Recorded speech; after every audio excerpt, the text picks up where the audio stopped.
नमस्कार। मेरी उपस्थिति बेलीपार थाना क्षेत्र अंतर्गत बेला में है और यहाँ पर मानव सेवा संस्थान की पूरी टीम उपस्थित हुई है। दरअसल यहाँ पर एक राजकुमार नामक व्यक्ति लगभग 30 वर्ष के थे, जिनकी भयंकर बीमारी की वजह से मौत हो गई और उनके लगभग 2-2 साल के, 1 साल के, 1.5 साल के 2 बच्चे हैं और उनकी एक पत्नी है जिनकी देख रेख वाला कोई करने वाला नहीं है। आज यहाँ पर मानव सेवा संस्थान उनकी देख रेख के लिए आज कदम बढ़ाए हैं। नमस्कार, प्रदीप प्रजापति, खबर है पक्की। इस समय हमारी उपस्थिति है बेला में। इसके पहले आप लोग देखा था किस तरह से सिधुआ पार में आलोक गुप्ता जी के द्वारा इस पति पत्नी का साया जो बच्चे थे उनके ऊपर से जो उठ गया था। इन्होंने वहां पर एक बहुत ही सराहनीय कदम उठाया था। हालांकि जिस तरह से घटनाएं घटित हुई थी, इस घटना का हम निंदा भी करते हैं एक तरफ से, लेकिन इन्होंने उस परिवार के जिम्मेदारियों को जिस तरह से उठाया था, आज सेम कहीं न कहीं उसी तरह से कंडीशन यहाँ पर भी देखने के लिए मिल रहा है। और इनके द्वारा यहाँ पर जो है तमाम जो चीज़ों को लेकर के एक बहुत ही सराहनीय जो है कहीं न कहीं कदम उठाया जा रहा है। एक मानवता का जो है रूप कहीं न कहीं यहाँ पर दिखा रहे हैं। और आइए थोड़ा इससे हम बातचीत कर लेते हैं इन तमाम चीज़ों को लेकर के। सर, आज जो है आप बेला में आए हुए हैं। सिधुआ पार में लगातार इस तरह से इतनी बड़ी घटना घटित हुई थी, उसके बाद वहाँ पर जो है आपने उस परिवार के सृजन के लिए कहीं न कहीं बहुत बड़ा जो कदम उठाया था। आज फिर यहाँ पर जो उसी तरह से कहीं न कहीं कदम उठा रहे हैं। ये क्या, इस चीज़ को लेकर क्या कुछ कहना चाहेंगे आप? सिधुआ पार के लोगों के लिए कदम उठाया था, कदम अभी बढ़ाया नहीं है, क्योंकि सिधुआ पार के लोगों की मदद आप लोगों के सहयोग से हो चुका है। मुझे लगता है कि अभी उन लोगों को मदद की ज़रूरत नहीं है, लेकिन मैंने जो वादा किया है उस वादे को निभाऊंगा और वो परिवार जब भी मुझे याद करेगा, इसी तरीके से मैं वहाँ भी पहुँचूंगा, उन बच्चों को अपने साथ लूँगा, उनका भी पूरा व्यवस्था जो मैंने वादा किया है करूँगा। मैं यहाँ पे बेलीपार गांव की इस बेला गांव में हूँ। हमारी सदस्य रंजना जी, दिव्या जी और तमाम सदस्य यहाँ पे हैं, तमाम सारी माताएं बहनें, यूँ कहीं पूरा गांव मुझसे जुड़ा हुआ है। लोगों का सपोर्ट काफ़ी अच्छा मिलता है, हमेशा मिलता है, कई वर्षों से मिलता आ रहा है। ये जो घटना घटी है कि भाई इनके जो गार्जियन थे बच्चों के और महिला की, वो बीमारी के अभाव से, बीमारी की वजह से जो है उनका देहांत हो गया। अब कोई आगे पीछे नहीं, तो मैंने कहा मैं पूरा परिवार मानव सेवा संस्थान बच्चों की लिखाई पढ़ाई, खाने पीने रहने की व्यवस्था के साथ साथ, रोजगार की व्यवस्था के साथ साथ, शादी विवाह तक का टोटल जिम्मेदारी अब मानव सेवा संस्थान उठाएगी।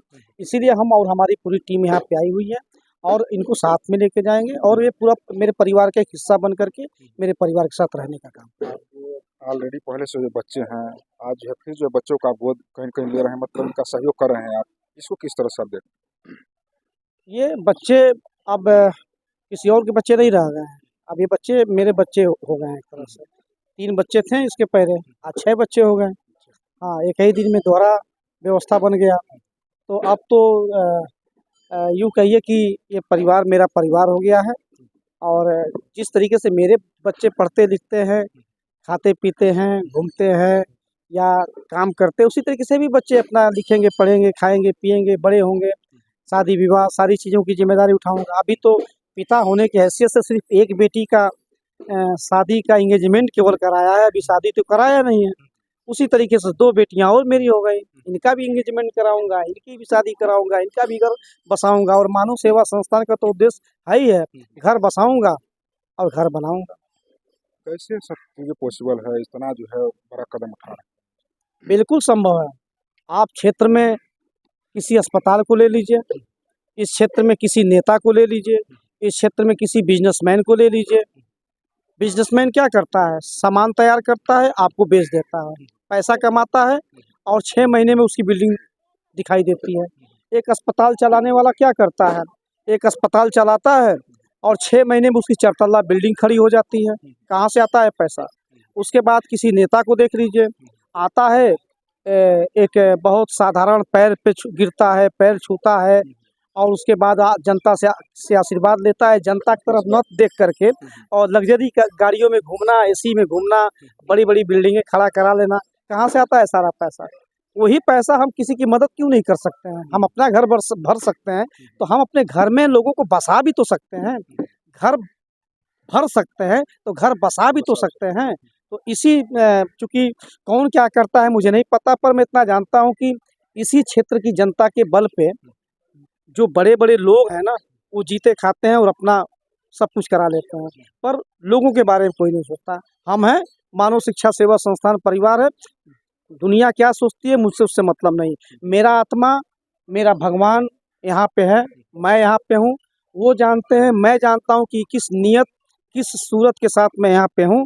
और नीयत भी साफ है, सीरत भी साफ है और किस्मत भी साथ है, तो सब कुछ साथ चल रहा है और इस परिवार को एक साथ लेके चलने का काम। थोड़ा सा हम पीड़ित परिवार से जान लेते हैं, तमाम जो घटनाएं घटित हुई हैं किस तरह से हुई हैं, किस तरह से घटनाएं घटित हुई थी आपके यहाँ, और थोड़ा उनका नाम भी बता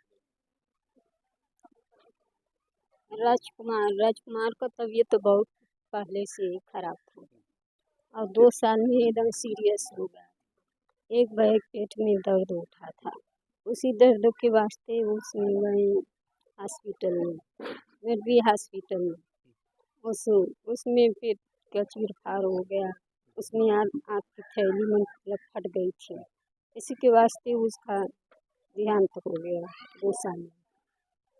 आज जो है मानव सेवा शिक्षा संस्थान के द्वारा आपके सहयोग में उनका एक बहुत बड़ा कदम उठाया है, क्या कुछ कहना चाहेंगे इसको लेकर के? मतलब बहुत हमको अच्छा लग रहा है कि हमारा कोई मतलब निभाने वाला कोई है। महसूस हमको हो रहा है कि हमारा ज़िंदगी, हमारे बाल बच्चे का भी बन जाए। चलिए, पीड़ित परिवार है जिसकी मदद के लिए आज जो है आलोक गुप्ता जी यहाँ पर उपस्थित हुए हैं, और इधर मंदिर है, देख पा रहे हैं बगल में। इस समय माँ का जो है इन्होंने वचन भी लिया है कि इन बच्चों का पूरी, जब तक उनके पास ऊर्जा शक्ति रहेगी तब तक लगातार इनकी जो है देख रेख करेंगे। चलिए, तमाम खबरें जो है बेली पार क्षेत्र बेला से है। मिलते हैं फारूक साथ, जय हिंद।